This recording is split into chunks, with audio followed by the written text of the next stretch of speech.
Friends, आज की video में हम बात करेंगे American British poet T S. Eliot की poem journey of the Magi के बारे में। इस पोयम को पहली बार 1927 में पब्लिश किया गया था। ये पोयम जो है ये एक ड्रामेटिक मोनोलॉग है और साथ ही ये एक एलिगरी भी है। इस पोयम के बारे में फ्रेंड्स पहले बताया जाता है कि ये पोयम जब एलियट ने लिखी थी तो हाल ही में उन्होंने अपना धर्म परिवर्तन किया था, यानी उन्होंने एंग्लिकन फेथ में अपने आप को कन्वर्ट किया था और उसके बाद ही उन्होंने ये पोयम लिखी थी। तो उस समय में उनके मन में जो विचार चल रहे थे या कह सकते हैं उनके जो इमोशंस थे वो काफ़ी चेंज हो रहे थे रिलीजन के प्रति, और तभी उन्होंने ये पोयम लिखी थी। साथ ही फ्रेंड्स, इस पोएम को समझने से पहले एक बार इसकी इस टाइटल पर ध्यान दीजिए, जर्नी ऑफ द मेजाई। अब ये मेजाई क्या है? तो मेजाई आपको अगर पता होगा तो जब जीसस क्राइस्ट का जन्म हुआ था तो उनसे मिलने के लिए कहा जाता है कि 3 वाइज मैन जो कि किंग्स थे, उन्हें पता चला कि भगवान का जन्म हुआ है, गॉड का जन्म हुआ है, और वो जीसस से मिलने के लिए आए बहुत लंबी यात्रा करके, और साथ ही जीसस के लिए कुछ गिफ्ट्स भी लेकर आए थे। तो उन्हें ही मेजाई कहा जाता है।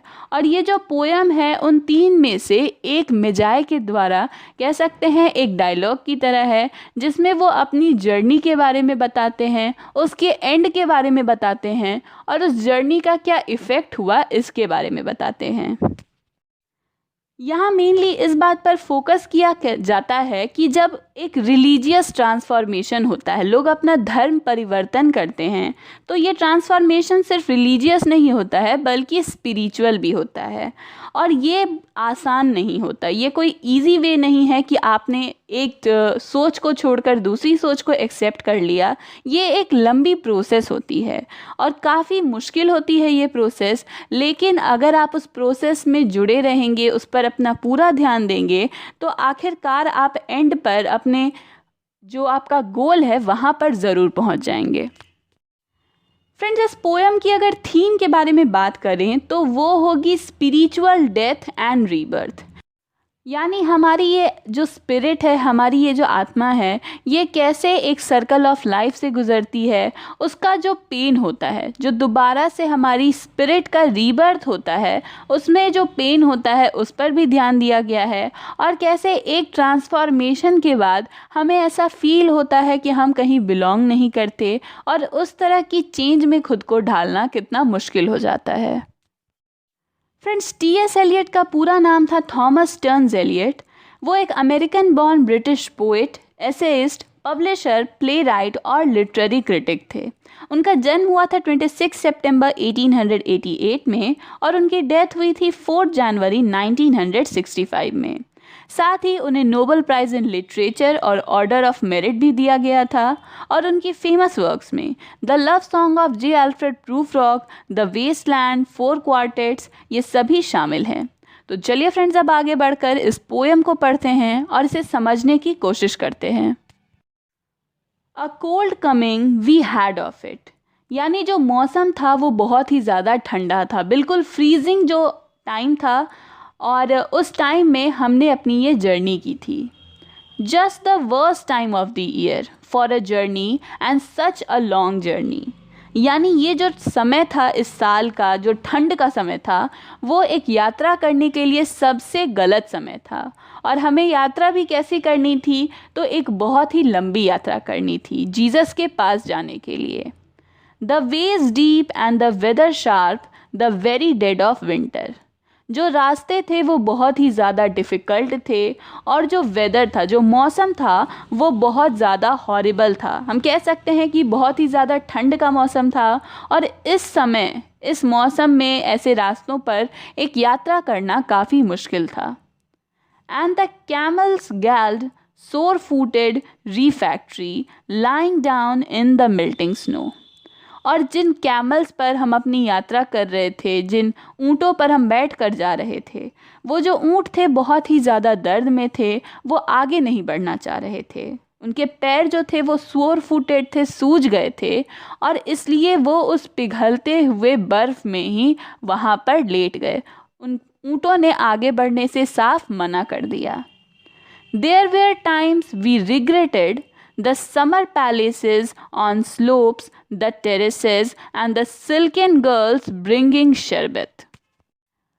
यानी कि एक ऐसा समय था ये जब हम रिग्रेट कर रहे थे अपनी इस जर्नी पर आना और याद कर रहे थे उन बीते हुए समय को, जब क्या था, बहुत ही बड़े बड़े यहाँ पर पैलेसेस हुआ करते थे और वहाँ पर कुछ ब्यूटीफुल वुमेन हुआ करती थीं जो हमें शरबत ला करके दिया करती थीं।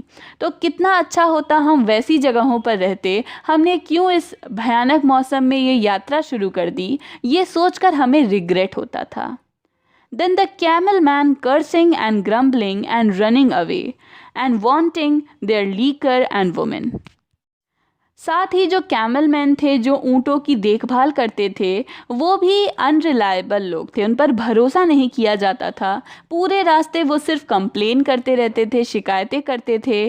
कुछ ऐसे थे जो रास्ते में ही बीच रास्ते से भाग जाते थे और कुछ जो थे हमेशा शराब या औरत की खोज में लगे रहते थे। यानी रास्ते पर सही तरीके से मंजिल पर पहुंच जाएं, ऊँटों का ख्याल रखा जाए, इस पर उनका ध्यान नहीं होता था।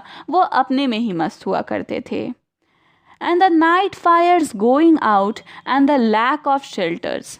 और साथ ही क्या होता था, हम जो आग जलाया करते थे वो आग बार बार बुझ जाती थी और हमें कहीं छिपने के लिए, कहीं शेल्टर लेने के लिए भी कोई जगह नहीं मिलती थी। And the cities hostile and the towns unfriendly and the villages dirty and charging high prices.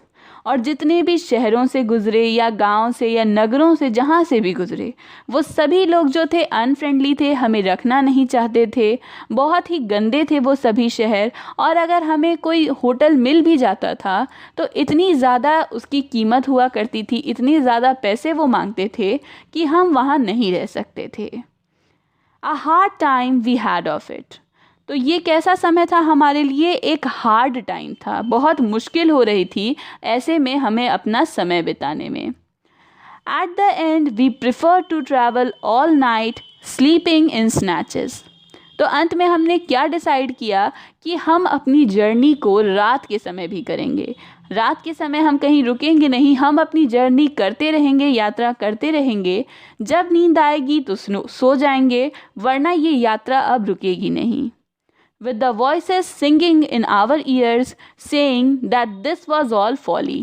और हमारी कानों में जो थी हमेशा एक आवाज़ सी गूंजती रहती थी कि जो हम ये कर रहे हैं ये बेवकूफ़ी है, ये एक फॉली है, बेवकूफ़ी है, हमें वापस पीछे मुड़ जाना चाहिए और अपने अपने घरों को लौट जाना चाहिए। क्यों हम ये यात्रा कर रहे हैं ये हमें समझ नहीं आ रहा था। Then at dawn we came down to a temperate valley. तो फिर जैसे ही सुबह हुई क्या हुआ, हम एक घाटी में पहुँचे, एक वैली में पहुँचे जो कि बहुत प्लेजेंट थी, ब्यूटीफुल थी। Wet below the slow line smelling of vegetation.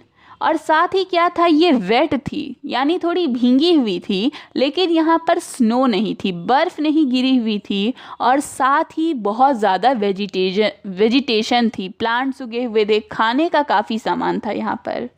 with a running stream and a water mill beating the darkness।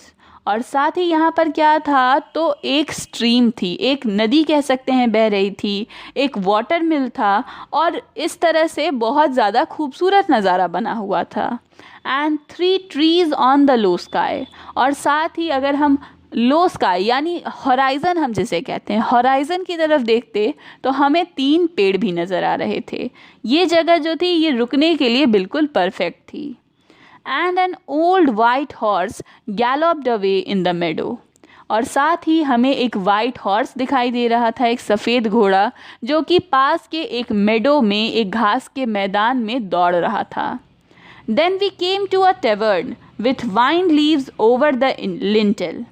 और फिर हम कहाँ पहुँचे, तो एक टेवर्न पर पहुँचे, कह सकते हैं एक छोटे से होटल पर पहुँचे जहाँ पर वाइन लीव्स थे। कहाँ पर, तो छज्जों पर, जो लिंटल्स होते हैं दरवाज़ों के, उस पर कुछ बेल लगे हुए थे जिन पर पत्ते थे।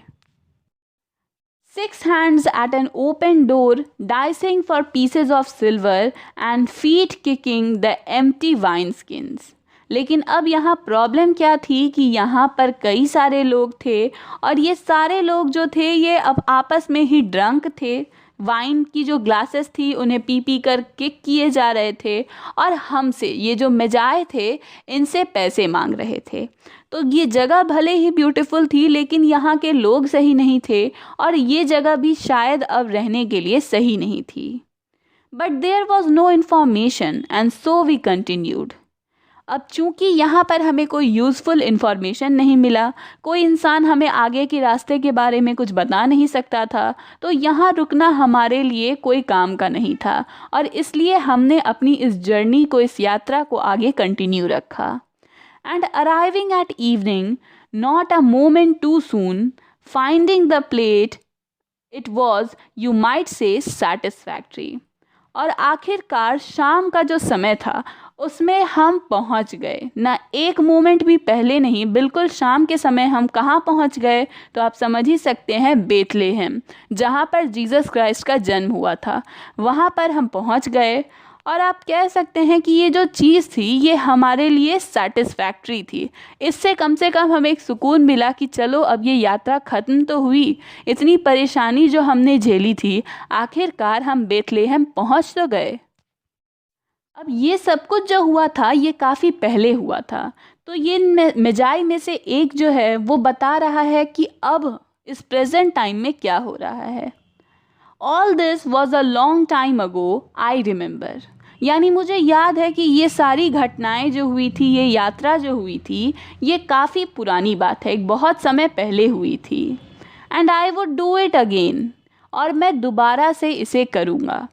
बट सेट डाउन दिस, यानी बैठ जाओ, इस बारे में अब बात मत करो, इस बारे में अब बात मत करो।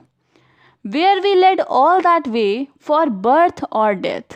अब यहाँ पर एक क्वेश्चन अराइज होता है। ये जो मेजाए हैं ये बोल रहे हैं कि हमने इतनी बड़ी यात्रा की, मैं दोबारा वो यात्रा कर लूँगा, लेकिन इस यात्रा के अंत में हमें मिला क्या और हमने ये यात्रा क्यों की? हमने ये यात्रा किसी के जीवन के लिए की, जीसस का जन्म हुआ इसलिए हमने ये यात्रा की, या डेथ के लिए की, मौत के लिए की? आगे बताया जाएगा यहाँ पर इससे डिटेल में। There was a birth certainly, we had evidence and no doubt. यानी एक जन्म हुआ था, इस बात के लिए हम श्योर हैं, हमारे पास एविडेंस है, कोई शक नहीं हमें, क्योंकि बेबी जीसस क्राइस्ट जो थे उनका जन्म हुआ ये सभी जानते हैं। I had seen birth and death, यानी मैंने क्या देखा, तो मैंने जन्म होते हुए भी देखा है और मैंने डेथ होते हुए भी देखा है। तो मैं दोनों चीज़ों को जानता हूँ, मुझे पता है कि वहाँ पर एक जन्म हुआ था एक जीसस क्राइस्ट का। But had thought they were different, लेकिन मैंने सोचा था कि जो जन्म होता है, जो बर्थ होती है और जो डेथ होता है वो अलग होते हैं, वो सेम नहीं होते हैं, क्योंकि बर्थ एक हैप्पीनेस, एक हैप्पी मोमेंट होता है और डेथ एक सैड मोमेंट होता है। तो मुझे लगा कि ये दोनों अलग होते हैं।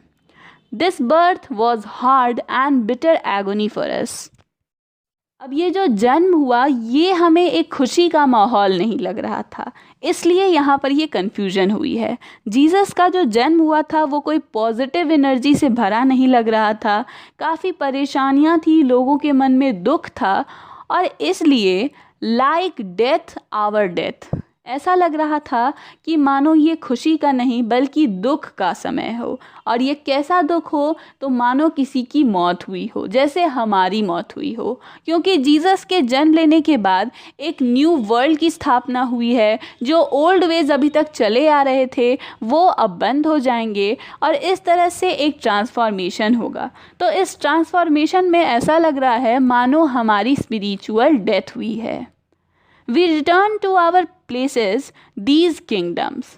उस यात्रा के बाद क्या हुआ, हम अपने किंगडम्स को लौट आए, अपने राज्य को लौट आए, अपने घरों को लौट आए। But no longer at ease here in the old dispensation. लेकिन अब जब हम यहाँ पर लौट आए हैं तो हमें लग नहीं रहा कि हम यहाँ पर बिलोंग करते हैं, हमें यहाँ रहना चाहिए जहाँ पर जो ओल्ड वेज हैं, जो जीसस के जन्म से पहले के नियम हैं वो चले जा रहे हैं। हमने जीसस के जन्म को देखा है, बेबी जीसस को देखा है, और अब इस तरह के माहौल में हम खुद को फिट नहीं कर पा रहे हैं। With an alien people clutching their gods I should be glad of another death. और यहाँ पर क्या हो रहा है, जो लोग हैं, जितने भी लोग हैं हमारे इस किंगडम में, वो क्या कर रहे हैं, हमें फॉरेन लग रहे हैं। हमें ऐसा लग रहा है जैसे हमारे समाज के नहीं हों। क्यों? क्योंकि ये मूर्तियों की पूजा कर रहे हैं, वो मूर्ति जो भगवान नहीं है। ये सब कुछ झूठ है और ये बात अब हम जान चुके हैं, इसलिए इस सोसाइटी में हम सेट नहीं हो पा रहे हैं। अच्छा क्या होगा कि हमें दोबारा से एक मौत मिल जाए और हमारी ये जो प्रॉब्लम्स है ये ख़त्म हो जाए, क्योंकि इस मौत के साथ क्या होगा, ये जो बाउंड्रीज़ है, ये जो सोसाइटी है जो हमें अपने अंदर एक्सेप्ट करने की कोशिश कर रही है, खुद से जोड़ने की कोशिश कर रही है, वो हमसे दूर हो जाएगी। यहाँ पर फ्रेंड्स ये पोएम ख़त्म हो जाती है। काफ़ी इमोशनल है, एलिगोरिकल है और थोड़ी इंटेंस मीनिंग भी है इसमें। लेकिन बेसिकली यहाँ इस पोएम में यही बताया गया है कि एक जो स्पिरिचुअल ट्रांसफॉर्मेशन होती है, एक चेंज जो होता है ओल्ड वेज से न्यू वेज में आने का, जहाँ हमारी स्पिरिट भी चेंज हो, स्पिरिट में ट्रांसफॉर्मेशन हो, वो काफ़ी पेनफुल होता है, चाहे वो एक रीबर्थ का प्रोसेस हो या डेथ का प्रोसेस हो। तो फ्रेंड्स ये थी टी.एस. एलियट की poem the journey of the Magi. अगर आपको वीडियो पसंद आई तो प्लीज़ लाइक, कमेंट और शेयर करें।